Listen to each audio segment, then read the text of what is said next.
Okay, I just want to give you a quick setup for today's video. This is one of 13 or 14 videos I shot at the 2026 Blade Show. And the Bible verse for this whole series is Ecclesiastes chapter 10, verse 10.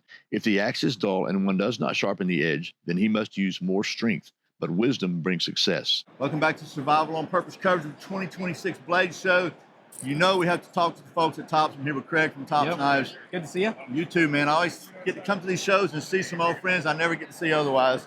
But I'm making and destroy their presentation here. It's all good. So we're gonna look at some stuff that you maybe this is new, maybe it's not new, but kind of just what do we got here? Some new stuff. So there's quite a few models we've released already this year. At this Blade Show, we're doing something a little bigger than normal. We have 10 new models that are previously unreleased that we're actually going to sell a few of here and then do an official launch date in a few weeks. So they're knives that for the most part have been debuted, but not for sale until today. But these are not vaporware. These are real production, ready to go knives. Not prototypes, ready to really use. Cool. So show us, let's go through the list. I'm going to show you one that actually has not been debuted at any other show. This one might be a little difficult to throw, but it's still pretty cool. Oh man, I saw this one already. See, I already had this one in my hand, picked it up because yeah, it is really cool. This is I'm gonna say this is probably not a bushcraft knife. Not so much. No. This is very clearly either a self-defense or maybe even an offensive kind of knife. Yeah. It has kind of an integral knuckle duster, if you will. Yeah. It's got a pretty classic kind of combat type blade. It's got that recurve. It's got a little bit of like a tanto to it. You can do a lot of devastation with this. Yeah, it's and I like the fact that it's like made for reverse grip too. And this is the Land Attack. The Land Attack. And this is in production. We are in the process of making the run now, but a few weeks ago, Leo promised that we were going to sell some here, so we pulled a few off the line as they were being made and said we got to finish these ahead of the rest. But they're not like prototypes. They're going to be available soon. Yes. Man, because definitely this year. Yeah, that's cool. Definitely this year. You heard it here. Yep. Got his word on it. Yep. So what else? What else? We've got so there's two other ones that I think are probably the fanciest, kind of coolest for the show. Yep. First is going to be this guy right here. This is called the Storm Rider. Oh yeah. Now the Storm Rider is an old Tops design from about 2000 or 2001. So Mike Fuller designed this one way back in the day. Wow. Tops was started in 1998. This knife came out probably 2000 or 2001, somewhere around there. It's been retired for a few years, but because it's the 250th anniversary of the U.S., we wanted to do something that's kind of commemorative. Yep. And for us, we wanted it to be kind of nostalgic as well. So this is an old school combat tactical knife that did very well for Tops for many years, and it's one that it just comes up every now and then. Somebody's like, "Hey, what happened to this? What happened to this?" Yeah, this is a full size knife right here. Isn't it? Yeah. So we had to bust that out as the 250th anniversary edition. That's cool. As it is with that kind of gray speckled powder coat and the tan and black G10 handles. That is $500. When they're gone, they're gone. We're not going to make them like that again. So it'll be a fully commemorative knife that is specific to this year. And like most Tops, are individually serialized, right? Yes. This number 361, I believe. Yeah. So this is your chance to get a really special Tops knife. Yes. And if you're not at the show, shame on you, but I understand. But with this one, and this one is available at dealers. Okay. There are several dealers that have it already. We shipped out a batch to our distributor a few weeks before the show, so this is actually it's available online, but we did bring a few to sell at the show as well. The other one that is super limited is going to be the one in front there. This is a cool Damascus version of the Brachimo Slim. So the Brachimo Slim is a Joe Flowers design. We've been selling the regular Brachimo for about 9 or 10 years now. Great blade, great bushcraft knife. This is a thinner, slimmer version. It's kind of narrower all around. What is that handle made of? That's pretty cool. This is made by a company called Voodoo Resins. It's got an aluminum, kind of like a honeycomb aluminum type pattern in it. Yep. And then the rest of it is a resin mixture that this guy makes that I would say is probably proprietary. It's not just like an off-the-shelf kind of resin that you buy. Really cool stuff. It's, as far as resin goes, this is harder than you would expect. It's stronger than you would expect. It's comfortable. It actually machined really well for us too, so that was awesome. It looks cool. And then it's got Vegas forged Damascus steel. That is their stainless Damascus. So it's basically a mix of AEBL and 302. So it's going to be an awesome stainless steel bushcraft, like custom Damascus. And how many of these are being made? 100. And this is number 10. Yes. So again, we brought low very, very serial limited. numbers. Yeah, we Very brought low limited. numbers to this show. So if you're in the mood for something custom from us and you're here, this is the one. Yeah, so this is only available at the show. We're going to release the other 95 after. Oh, you I don't only know got when. 5 here. Yes. So if you're watching this after the show, which you very well may be, jump on Top's website and find out where they are. Yeah, there Give will them a call or there will whatever. definitely be a chance. So yeah, 100 total. We brought 5 here. You're good. No worries. No worries. Yeah. Oh. And so yeah, those are the ones that I would say are kind of like unique to this show that probably haven't been seen elsewhere. Some things that I think might be up your alley. I think we did talk about this Shirodaga. Well, we can at certainly talk SHOT about Show, it again. But it's just a great blade. Designed by Lassie Szabo. Lassie has crazy experience. The guy was in the Marines and the Army, and now he's a police officer. I remember that. Yeah, I He's remember done talking SWAT. about He's done all sorts of crazy stuff. Just a cool guy. What he wanted was a dagger that was kind of in between like a full-size old school combat dagger and your like smaller EDC daggers. And so that's kind of the impetus here for that. It's got that leaf type shape, so you've got recurve, you've got a nice point, great handle. It's just a really cool design. It reminds me of an airplane. A little bit, huh? Yeah, great blade. Let's say that. I'm not the kind of guy that's gonna like carry a dagger, but I really like this knife. I do too. It's Yeah. just, there's something about this. It's just like, yeah. Well, you know what it is from, but yeah, cool. Agreed. This one over here, this is the Enchantor. It's designed by Colin Despens. He's another guy that is a fan of violence. Yeah. Maybe a scholar of violence, if you will. Pretty much all of his knives are just very, very purpose built. Yeah. And this one is no exception. It is thinner than most of the other ones we've made for him. 1/8 inch thick, 1/8 inch handles.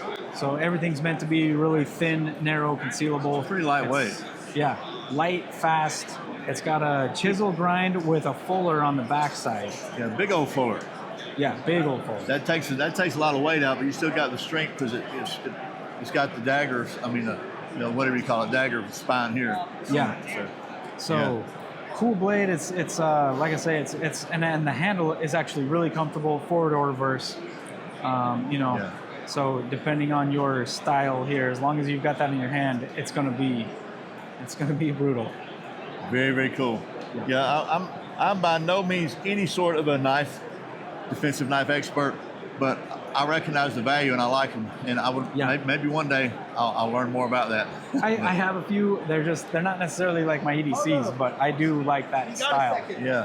Well, they're like one of the oldest defensive weapons known to mankind. Yeah. Or offensive or tools or anything. So It is aside from the wheel, probably one of the wheel, fire, and knives are basically what separated us from the rest of the animals on the planet. There you go. So is this a new one? Yes. This was designed by a guy named Barney, or Bernabe. He's Big B Leatherworks. We've done a couple of OEM knives for him, and this one is his third. We made an OEM version of it for him that was stainless, and now we're going to release a production version of it. And so this looks like a bottle opener to me. Yep, bottle opener. What is that? That looks like a bottle opener too. Kind of like a pot hook. Okay, For yeah, like the makes sense. ultralight type camping stuff. Yeah. The little flat spot there is ground flat Oh, for yeah, look at that. ferro rod. So you can strike that for a fire. That's perfect. The other thing that's kind of interesting about this is look at the hole in the back. Oh. So if you can see in there, there's actually a magnet. Yeah. That will hold a 1/4-inch hex bit.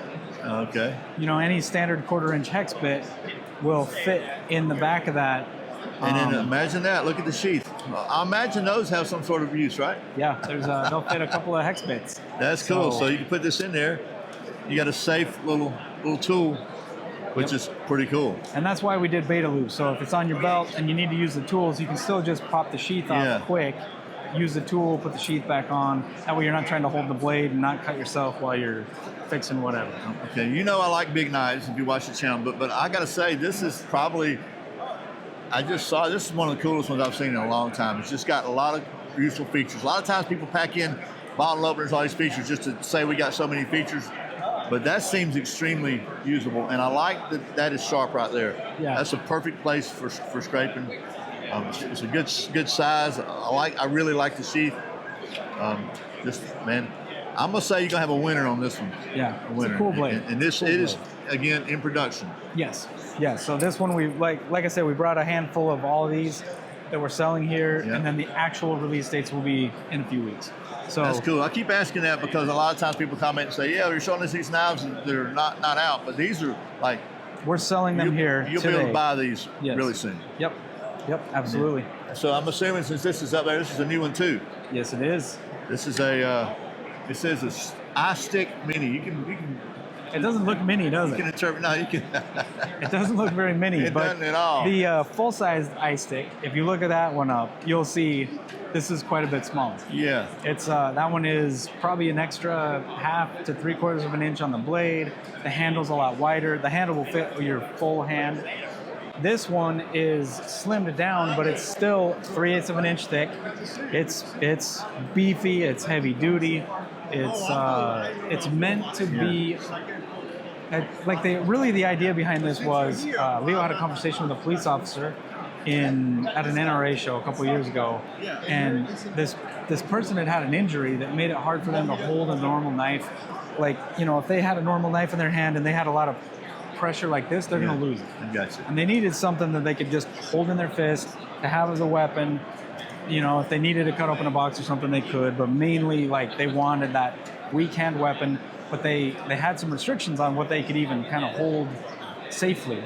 And so that's where this came from. It's still heavy. It's still going to have a lot of weight behind it, so it's going to be a force multiplier. Yeah. But it's smaller, a little easier to conceal, without sacrificing any of that strength. And to be fair, when it says iStick Mini, it is M-I-N-I, not M-A-N-Y. Yes. Just a standard bushcraft blade. Yeah. And it comes with this sheath, right? With double belt clip. So this is designed to be carried somewhere hidden. Yes. Say it like that. Specifically as a concealed knife. Which is cool. We looked at this before, didn't we? We looked at this at SHOT Show, I think. Yes. But now it's finally in production. Yep. The Backbite. Yeah, and this one is so the Backbite itself has been out for a while. The designer, Colin Despin, same guy that did that Enchantor, same guy. Yeah. He wanted a fully serrated version. He's got some contacts out there that are like, yep, this blade's awesome. You know, to make it even just more grisly is serrations. So it's got some teeth. Yes, exactly. Yes. So that's what we're looking at on this one. Yeah, man. Look at those serrations. Those are not your grandpa's serrations. Those are for real. Yeah. Pretty cool. Right here. There you go. Yeah. So we missed anything? Yes, there's two more. Okay. Two more. So, River Rat. This one was designed by Julio Diaz. So Diaz knives. This one is stainless, and we're doing what's called we call it the rough terrain finish. It's got a Cerakote finish that's distressed. So because it's stainless, it doesn't actually need the paint. We decided to go ahead and paint it anyway, do some distressing.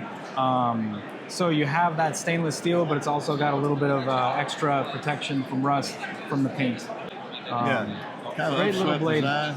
Great little like bird and trout knife. This is awesome for small game, whitetail, maybe up to like a mule deer. Great little blade. Good EDC. Full size handle, little blade. Yeah, I like that. Yeah. And then you said we have one more. The last one would be this Silent Hero 4 man. Tanto. I'm destroying your display here. I've knocked those cards off like 4 times. It's tricky. So, oh, look at that. Silent Hero Tanto, or Yes. Tanto. How do you say that? I used to say Tanto or Tonto, and then when I started working for Topps, now everybody says Tanto. I don't know what it is. We're going to call it Tanto then. Yeah. So, you know I like them Tanto blades. This is designed by the same guy that designed the original Silent Hero. So his name is Anton Duplessis.